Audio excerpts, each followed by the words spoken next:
14 अगस्त 2016 रात के करीब 11 बजे मालदा, पश्चिम बंगाल। एक ट्रक धीरे धीरे NH 12 पर रुकता है। ड्राइवर घबराया हुआ है। उसकी आंखें बार बार रियर व्यू मिरर में जाती हैं। बाहर अंधेरा है, सड़क सुनसान है। ट्रक के पिछले हिस्से में सब्जियों की बोरियां हैं, लेकिन उनके नीचे कुछ और है, कुछ ऐसा जो भारत की अर्थव्यवस्था को अंदर से खोखला करने की ताकत रखता था। 5 करोड़ रुपए के नकली नोट, एक ट्रक, एक रात और एक साजिश जो सालों से बुनी जा रही थी। यह कोई एक घटना नहीं थी, यह एक बहुत बड़े जाल की एक छोटी सी कड़ी थी। एक ऐसा नेटवर्क जो पिछले कई सालों से चुपचाप भारत में जहर घोल रहा था, और उस जहर का नाम था नकली करेंसी। लेकिन इस जहर को समझने के लिए, इस साजिश की जड़ों तक पहुंचने के लिए हमें पीछे जाना होगा, बहुत पीछे। भारतीय खुफिया एजेंसियों के पास 2013 से एक रिपोर्ट थी। वो रिपोर्ट कह रही थी कि पाकिस्तान की खुफिया एजेंसी ISI ने एक नई परियोजना शुरू की है। यह कोई नई बात नहीं थी। ISI और भारत के बीच का टकराव दशकों पुराना है, लेकिन इस बार का तरीका अलग था। इस बार कोई बम नहीं था, कोई हथियार नहीं था। इस बार हथियार था एक नोट। मकसद साफ था, भारत में इतनी बड़ी मात्रा में नकली नोट भेजो कि महंगाई बढ़े, बाजार में भरोसा टूटे और सामान्य नागरिक परेशान हो। जब किसी देश की मुद्रा पर भरोसा उठ जाता है तो वो देश अंदर से कमजोर होने लगता है। किसी बम की जरूरत नहीं, किसी फौज की जरूरत नहीं, सिर्फ कागज, और सही कागज। यह आर्थिक आतंकवाद था, और यह उतना ही खतरनाक था जितना कोई भी दूसरा आतंकवाद। लेकिन यह काम सिर्फ छापना नहीं था, इसके लिए चाहिए था एक पूरा तंत्र। छापने की जगह खास कागज, सही स्याही, और सबसे जरूरी, भारत के अंदर एक नेटवर्क जो इन नोटों को बाजार में उतारे। और वो नेटवर्क था पूरी तरह से सक्रिय, पूरी तरह से संगठित। नकली नोट छापने का काम पाकिस्तान में होता था, मुख्यतः पेशावर और कराची के कुछ खास प्रिंटिंग सेंटर्स में। लेकिन यह कोई साधारण प्रिंटिंग प्रेस नहीं थी। यहाँ काम करने वाले लोग ट्रेंड थे। उन्हें पता था कि भारतीय नोट में क्या क्या सिक्योरिटी फीचर होते हैं और उन्हें कैसे नकल करना है। इन नोटों की क्वालिटी इतनी उन्नत थी कि आम आदमी तो क्या, कई बार बैंक कर्मचारी भी पहचान नहीं पाते थे। इन्हें FICN कहा जाता था, फेक इंडियन करेंसी नोट्स। इनमें इस्तेमाल होने वाला कागज खास था, वही कॉटन और लिनेन का मिश्रण जो असली नोट में होता है। सिक्योरिटी थ्रेड की नकल इतनी सटीक थी कि देखकर दंग रह जाओ। वाटरमार्क हूबहू था। नोट को रोशनी में देखो, नकली और असली में फर्क करना लगभग नामुमकिन था। खुफिया रिपोर्टों के अनुसार इस काम में पाकिस्तान की स्टेट मशीनरी का भी हाथ था। कागज और स्याही की सप्लाई के लिए विदेशी स्रोतों का इस्तेमाल होता था। यह एक राज्य प्रायोजित ऑपरेशन था जो आतंकवाद के एक नए अदृश्य रूप की तरह काम कर रहा था। लेकिन छापना आसान हिस्सा था, असली चुनौती थी भारत में घुसाना। इसके लिए 3 मुख्य रास्ते इस्तेमाल होते थे।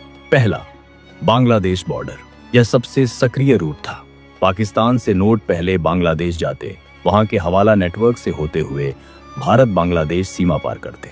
मालदा और मुर्शिदाबाद इस रूट के मुख्य केंद्र थे। इन जिलों की भौगोलिक स्थिति ऐसी थी कि रात के अंधेरे में सीमा पार करना मुश्किल नहीं था। घने जंगल, नदियां और कम रोशनी, यह सब तस्करों के काम आता था। बांग्लादेश में कुछ दलाल थे जो इस पूरी खेप की ब्रोकरेज करते थे। उनका काम था पाकिस्तान से नोट लो, ढाका के रास्ते उन्हें छुपाओ और फिर सीमा के उस पार भेज दो। दूसरा रास्ता था नेपाल बॉर्डर।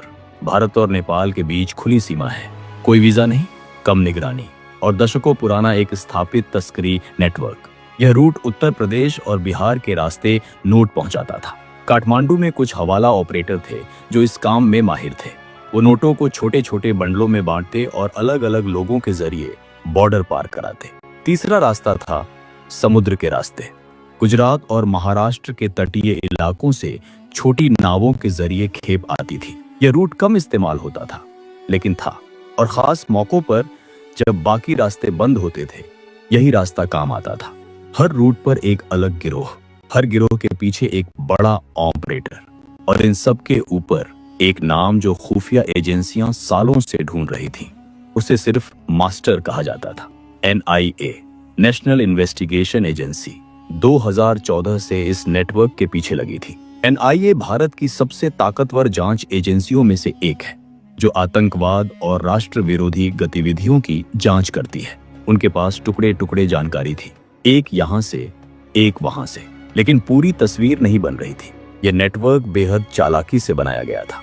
इसे सेल बेस्ड स्ट्रक्चर कहते हैं। हर बार जब कोई छोटा तस्कर पकड़ा जाता तो वो ऊपर का नाम नहीं जानता था। उसे सिर्फ ये पता था कि नोट कहां से लेने हैं और कहां पहुंचाने हैं। हर कड़ी को सिर्फ अगली कड़ी का पता था, पूरी चेन का नहीं। यही इस नेटवर्क की सबसे बड़ी ताकत थी और यही एनआईए के लिए सबसे बड़ी चुनौती। फिर 2015 में एक छोटी सी गलती हुई जो पूरे नेटवर्क को खोल देगी। बिहार के दरभंगा में एक छोटे दुकानदार ने एक नोट को लेकर संदेह जताया। नोट देखने में बिल्कुल सही लग रहा था, लेकिन जब उसने उसे मोड़ा तो उसकी टेक्सचर थोड़ी अलग लगी। उसने स्थानीय पुलिस को बताया। पुलिस ने जांच की, नोट नकली निकला, लेकिन इतना परफेक्ट था कि पुलिस भी हैरान रह गई। वो नोट एनआईए के पास पहुंचा और एनआईए ने उस नोट के सीरियल नंबर को ट्रैक करना शुरू किया। सीरियल नंबर एक पैटर्न दिखा रहा था। उसी पैटर्न के नोट पहले भी पकड़े गए थे, उत्तर प्रदेश में, पश्चिम बंगाल में, दिल्ली में। एनआईए के अनुसार ये सारे नोट एक ही बैच से थे, एक ही जगह छपे थे, एक ही सप्लाई चेन। ये पहली बड़ी सफलता थी। अब एनआईए ने दूसरी दिशा से काम शुरू किया। उन्होंने उन लोगों पर नजर रखनी शुरू की जो पहले पकड़े गए थे, छोटे तस्कर, हवाला ऑपरेटर और वो दुकानदार जो जानते अनजाने इन नोटों को चला रहे थे। उनके फोन सुने गए, उनकी यात्राएं ट्रैक हुई, उनके बैंक खाते खंगाले गए। यह काम धीरे धीरे बेहद सब्र के साथ हो रहा था। महीनों की निगरानी के बाद एक नाम सामने आया, रफीकुल इस्लाम, मालदा का रहने वाला। दिखने में छोटा कपड़ा व्यापारी, लेकिन उसके फोन कॉल्स, उसके बैंक ट्रांजैक्शन और उसके यात्रा के रिकॉर्ड एक और ही कहानी बता रहे थे। रफीकुल का काम था बांग्लादेश बॉर्डर से आई खेप को रिसीव करना और आगे डिस्ट्रीब्यूट करना। वो नोट नहीं छापता था, नेटवर्क नहीं चलाता था। वो सिर्फ एक कड़ी था, लेकिन एक जरूरी कड़ी। उसके ऊपर एक और था और उसके ऊपर एक और। एनआईए ने धैर्य रखा। उन्होंने रफीकुल को अभी नहीं छुआ, क्योंकि अगर रफीकुल पकड़ा जाता तो बाकी नेटवर्क सतर्क हो जाता। वो मछली को नहीं, पूरे जाल को खींचना चाहते थे। रफीकुल की निगरानी के जरिए एनआईए एक और नाम तक पहुंची और उस नाम के जरिए एक और। धीरे धीरे, परत दर परत नेटवर्क का नक्शा बनने लगा। 2016 आया और इसी साल भारत सरकार ने एक ऐसा फैसला लिया जिसने इस पूरी साजिश की जड़ें हिला दी। 8 नवंबर 2016, नोटबंदी। रात 8 बजे प्रधानमंत्री ने पूरे देश को संबोधित किया और घोषणा की, 500 और 1000 के नोट आज रात से बंद। कल से वो सिर्फ कागज के टुकड़े हैं। पूरा देश हैरान था, लेकिन सबसे ज्यादा हैरान थे वो लोग जो इस देश के खिलाफ काम कर रहे थे। उस रात पाकिस्तान के उन प्रिंटिंग सेंटर्स में हड़कंप मच गया। वो करोड़ों रुपए के नकली नोट जो वहां तैयार पड़े थे, जो भारत भेजे जाने थे, जिनके लिए महीनों मेहनत हुई थी, एक रात में बेकार हो गए। वो कागज के ढेर बन गए और भारत के अंदर जो लोग नोट छुपाए बैठे थे वो घबरा गए। उन्हें पता था बैंक में जमा कराए तो पकड़े जाएंगे, फेंके तो नुकसान, जलाए तो सबूत। हर तरफ से रास्ता बंद था। घबराहट में लोगों ने गलतियां की। कुछ ने नकली नोट नदियों में फेंके, पाए गए। कुछ ने जलाए, उनके घरों के पास राख मिली जो जांच में आई। कुछ ने घबराहट में उन लोगों को फोन किए जिनसे उन्हें नोट मिले थे और वो कॉल रिकॉर्ड हो गए। कुछ ने नोट पड़ोसियों को देने की कोशिश की और पड़ोसियों ने पुलिस को बताया। नोटबंदी ने एक काम और किया। इसने एनआईए को वो सुराग दिए जो वो सालों से ढूंढ रहे थे। इन नई गलतियों, इन नए फोन कॉल्स, इन नई हरकतों ने नेटवर्क की कई नई कड़ियां उजागर कर दी। एनआईए के पास अब एक पूरा नक्शा था और उस नक्शे के बीच में था वो मास्टर। उसका असली नाम था अब्दुर रहमान, बांग्लादेश का नागरिक, लेकिन वो भारत में ही रहता था, एक फर्जी पहचान के साथ। दिल्ली के एक साधारण इलाके में किराए का फ्लैट, बाहर से एक मामूली इंपोर्ट एक्सपोर्ट का काम। सब कुछ सामान्य दिखता था। पड़ोसी उसे एक शांत, सीधे सादे आदमी के रूप में जानते थे। कोई शक नहीं, कोई सवाल नहीं। लेकिन अब्दुर रहमान इस पूरे नेटवर्क का भारत में सबसे बड़ा ऑपरेटर था। वो नोटों की खेप मंगवाता था, उन्हें अलग अलग शहरों में डिस्ट्रीब्यूट करता था, पैसे वापस हवाला के जरिए भेजता था और आईएसआई के हैंडलर्स से सीधे संपर्क में था, एक एनकोडेड कम्युनिकेशन सिस्टम के जरिए। उसके पास 3 अलग अलग पहचान थी, 3 अलग नाम, 3 अलग पते। हर पहचान एक अलग काम के लिए। एनआईए को जब उसके बारे में पता चला तो उन्होंने तुरंत कोई कदम नहीं उठाया। पहले पूरी निगरानी, पूरा डॉक्यूमेंटेशन, हर मूव रिकॉर्ड। जब तक पूरा जाल तैयार न हो एक भी जगह हाथ नहीं डालना। दिसंबर 2016, करीब 6 हफ्ते की गहन तैयारी के बाद एनआईए ने योजना बनाई। एक साथ, एक ही रात में, कई जगह। ऑपरेशन का नाम था ऑपरेशन क्लीन स्वीप। हर टीम को अलग ब्रीफिंग मिली। हर टीम को बताया गया कि उनका टारगेट कौन है, वो कहां मिलेगा और किस वक्त। यह सब इसलिए जरूरी था क्योंकि अगर एक जगह रेड पड़ती और बाकी जगहें बच जाती तो पूरा नेटवर्क भाग जाता। रात के 2 बजे एनआईए की टीमें एक साथ 14 जगहों पर पहुंची। मालदा, मुर्शिदाबाद, दिल्ली, लखनऊ और कोलकाता। हर टीम के पास एक लिस्ट थी। हर लिस्ट में नाम थे। हर नाम के सामने एक पता था। दरवाजे खटखटाए गए। कुछ ने खोले, कुछ ने नहीं खोले। जो नहीं खोले वो दरवाजे तोड़े गए। कुछ ने भागने की कोशिश की। एक ने पिछले दरवाजे से निकलने की कोशिश की। एनआईए वहां पहले से तैयार थी। एक ने खिड़की से कूदा, टांग टूटी। एक ने नोट जलाने की कोशिश की, लेकिन देर हो चुकी थी। सबूत मिल गए। उस रात कुल 23 लोग गिरफ्तार हुए।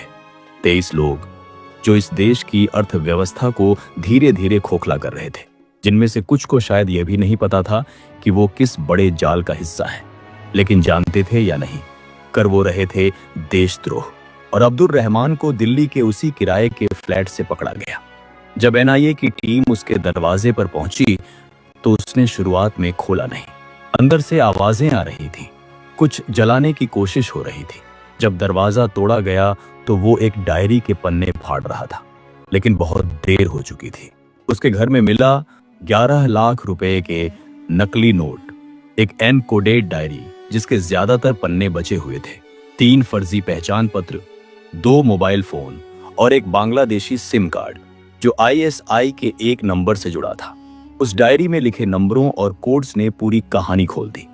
एनआईए के फोरेंसिक एक्सपर्ट्स ने उस डायरी को डिकोड किया। उसमें ट्रांजैक्शंस थे, कॉन्टैक्ट्स थे और डिलीवरी स्केड्यूल्स थे। यह एक पूरा बिजनेस लेजर था, लेकिन एक ऐसे बिजनेस का जो भारत के खिलाफ चल रहा था। एनआईए के अनुसार उस नेटवर्क ने पिछले 5 सालों में भारत में करीब 70 करोड़ रुपए के नकली नोट सर्कुलेट किए थे। 70 करोड़। यह सिर्फ एक संख्या नहीं थी, यह हर उस दुकानदार की मेहनत थी जिसने नकली नोट लिया और असली माल दिया। यह हर उस किसान की कमाई थी जिसे बाजार में धोखा हुआ। यह उस रिक्शे वाले का दिन था जो 10 घंटे चलाकर घर गया और उसकी जेब में जो नोट था वो झूठ था। यह उस बुजुर्ग की पेंशन थी जिसने बैंक से पैसे निकाले और घर पर रखे, और जब जरूरत पड़ी तो पता चला कि वो कागज के टुकड़े थे। जांच में और परतें खुली। पूछताछ के दौरान गिरफ्तार लोगों ने बयान दिए। एक एक करके नेटवर्क की कड़ियां उजागर होती गईं। यह पता चला कि इस नेटवर्क में सिर्फ तस्कर नहीं थे, कुछ सरकारी कर्मचारी भी थे जो आंखें मूंदे बैठे थे। कुछ बॉर्डर पर तैनात लोगों को नियमित रकम मिलती थी, बदले में वो खेप को आसानी से पार करा देते थे। कुछ बैंक कर्मचारी थे जो नकली नोट पहचान कर भी चुप रहते थे। यह एक पूरा इकोसिस्टम था जो भ्रष्टाचार और देशद्रोह की नींव पर खड़ा था। एनआईए की जांच आगे बढ़ती रही। अब्दुल रहमान पर एनआईए कोर्ट में मुकदमा चला। UAPA, unlawful activities prevention act के तहत। यह वही कानून है जो देश के सबसे गंभीर अपराधियों पर लगाया जाता है। 2019 में लंबी सुनवाई के बाद अदालत ने उसे दोषी पाया। सजा आजीवन कारावास। बाकी 22 गिरफ्तार लोगों को भी अलग अलग सजाएं हुई, कुछ को 5 साल, कुछ को 10 साल। और जिन सरकारी कर्मचारियों का नाम आया उनके खिलाफ भी विभागीय कार्रवाई हुई। लेकिन क्या यह साजिश पूरी तरह खत्म हुई? नहीं। FICN नेटवर्क आज भी पूरी तरह निष्क्रिय नहीं है। अब्दुल रहमान जेल में है, लेकिन उसकी जगह दूसरे लोग आ गए हैं। नए रूट बने हैं, नई तकनीक इस्तेमाल हो रही है। 2000 के नए नोटों की नकल भी पकड़ी गई है। डिजिटल ट्रांजैक्शंस बढ़ने से इस नेटवर्क को नुकसान जरूर हुआ है, लेकिन नकद अर्थव्यवस्था जहां है वहां यह खतरा बना रहेगा। बॉर्डर पर हर साल FICN की बरामदगी होती है। PSF, CRPF और स्थानीय पुलिस मिलकर इस नेटवर्क को रोकने की कोशिश करती है। NIA हर नए मामले को ट्रैक करती है, लेकिन यह एक ऑनगोइंग बैटल है। ये एक ऐसी लड़ाई है जो न बंदूक से लड़ी जाती है न तोप से। ये लड़ाई लड़ी जाती है सतर्कता से, खुफिया जानकारी से और उस जांच अधिकारी की जिद से जो रात के 2 बजे किसी के दरवाजे पर दस्तक देता है और पूरा नेटवर्क ढहा देता है। इस ऑपरेशन ने एक बात साबित की कि भारत की खुफिया और जांच एजेंसियां अदृश्य दुश्मन को भी पहचानती हैं, चाहे वो दुश्मन किसी बम के साथ आए या एक नकली नोट के साथ। जो देश को अंदर से तोड़ना चाहते हैं, उनका हथियार बम नहीं, एक कागज का टुकड़ा है। और भारत की ताकत यह है कि वो उस कागज के टुकड़े को भी पहचानता है। अगर इस तरह की सच्ची और अनसुनी